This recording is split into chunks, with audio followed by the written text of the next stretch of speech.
रत्नाची आरास साज मखमली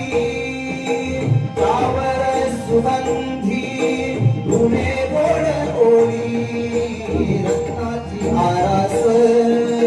साज मखमली